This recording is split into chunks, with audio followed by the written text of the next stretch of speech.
Նիկոլը եւ Ալենը հանցագործություններ են կատարել ու դատապարտվել են ՑՄ ազատազրկման ու նստած են Սումգայիթի բանտում։ Նրանց մյուս 300,000 ադրբեջանցիների հետ առաջարկում է ազատություն Հայաստան տեղափոխվելու եւ ապրելու պայմանով։ Նրանք այդ 300,000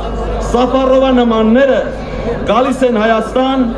ապրում են մեր գյուղերում ու քաղաքներում, հետո վտարում են մեզ մեր երկրից, Հայաստանը դարձնում արևմտյան